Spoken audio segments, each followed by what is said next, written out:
everybody, it's me, Jermaine, and I'm back with another Simple Truth update.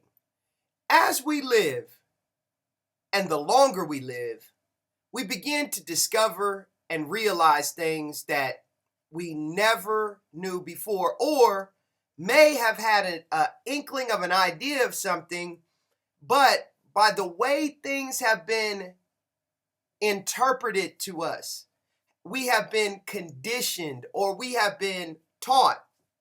We think one thing, but yet when we find out years later, it's something totally different.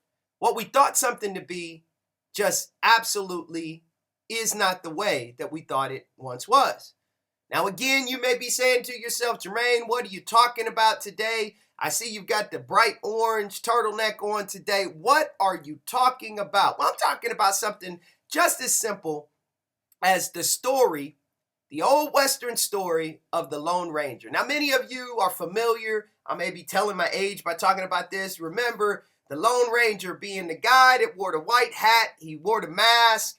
He had the silver bullets. He rode the stallion, the white stallion, and he was always the hero. And he had his trusty sidekick, Tonto. Disney just made a brand new movie, a depiction of the story of the Lone Ranger, and it had Johnny Depp as the character of Tonto. Well, in all of those cases, every interpretation of the story, whether it had been the weekly TV series, the movies that have been done, it has always been a guy that was not of color. Let's just say it that way. He was not of color, and he had a trusty Native American or Indian sidekick. Well, I came across an article and did some research behind that article and come to find out that that was absolutely false. It wasn't a guy of not color, of non-color, so to speak. It was a black man. It was a black man in the West, and he did have a trusty sidekick, which was a Native American. But this man dwelt among the Native Americans, and he provided justice in the Old West. And I'm going to share with you the story that I found.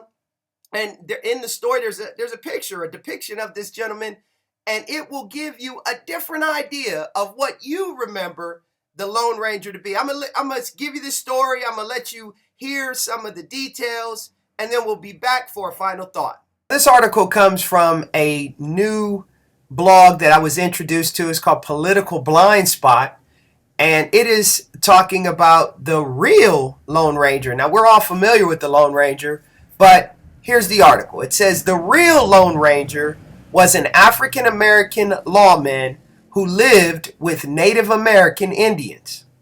The real Lone Ranger, it turns out, was an African-American man named Bass Reeves, who the legend was based upon. Perhaps not surprisingly, many aspects of his life were written out of the story, including his ethnicity. The basics remain the same: a lawman hunting bad guys, accompanied by a Native American riding on a white horse and with a silver trademark. Historians of the American West have also, until recently, ignored the fact that this man was African American, a free black man who headed west to find himself less subject to the racist structure of the established eastern and southern states. While historians have largely overlooked Reeves, there have been a few notable works on him. Vonda Mox Nelson's book, Bad News for Outlaws: The Remarkable Life of Bass Reeves, Deputy U.S. Marshal, won the 2010 Coretta Scott King Award for Best Author.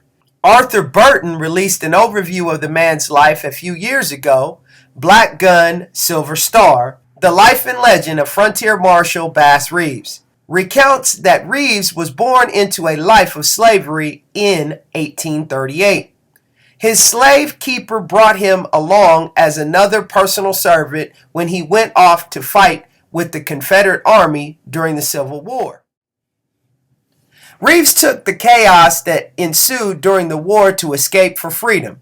After beating his master within an inch of his life, or according to some sources, to death, perhaps the most intriguing thing about his escape was that Reeves only beat his enslaver after the latter lost sorely at a game of cards with Reeves and attacked him. After successfully defending himself from his attack, he knew that there was no way he would be allowed to live if he stuck around. Reeves fled to the Indian Territory of today's Oklahoma and lived harmoniously among the Seminole and Creek nations of Native American Indians. After the Civil War finally concluded, he married and eventually fathered 10 children, making his living as a deputy U.S. Marshal in Arkansas and the Indian Territory. If this surprises you, it should, as Reeves was the first African American to ever hold such a position. Burton explains that it was at this point that the Lone Ranger story comes into play. Reeves was described as a master of disguises. He used his disguises to track down wanted criminals, even adopting similar ways of dressing and mannerisms to meet and fit in with the fugitives in order to identify them. Reeves kept and gave out silver coins as a personal trademark of sorts, just like the Lone Ranger's silver bullets. Of course, the recent Disney adaptation of the Lone Ranger devised a clever and meaningful explanation for the silver bullets in the classic tales. For the new Lone Ranger, the purpose was to not wantonly expend ammunition and in doing so, devalue human life.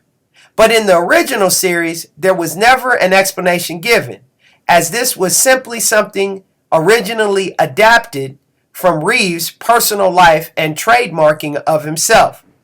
For Reeves, it had a very different meaning. He would give out the valuable coins to ingratiate himself to the people whenever he found himself working, collecting bounties. In this way, a visit from the real Lone Ranger meant only good fortune for the town, a criminal off the street, and perhaps a lucky silver coin. Like the Lone Ranger, Reeves was also expert crack shot with a gun. According to legend, shooting competitions had an informal ban on allowing him to enter.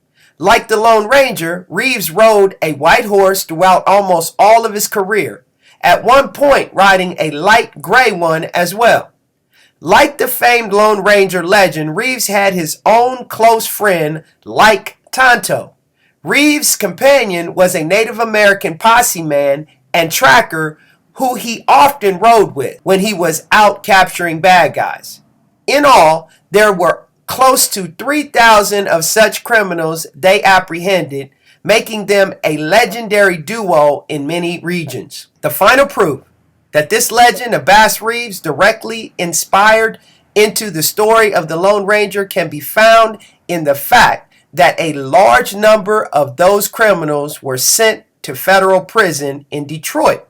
The Lone Ranger radio show originated and was broadcast to the public in 1933 on WXYZ in Detroit, where the legend of Reeves was famous only 2 years earlier.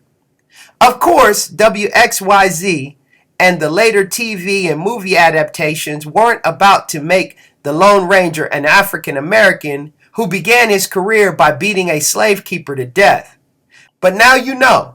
Spread the word and let people know the real legend of the Lone Ranger. Well, there you have it, ladies and gentlemen. The simple truth of the whole matter is, don't believe everything that you're told. Do some research. Look behind things. I know it may be something as simple as the story of the Lone Ranger. I implore you to look behind everything and know as much of the truth as you possibly can know, because what you're told is not always true. I want to thank you for joining me on this episode of The Simple Truth. And remember, as I always tell you, the simple things that are oftentimes the most profound, but yet they're the most difficult to put into practice and to actually do. Thanks for joining me, and I'll be sure to see you, and you again on another episode real soon.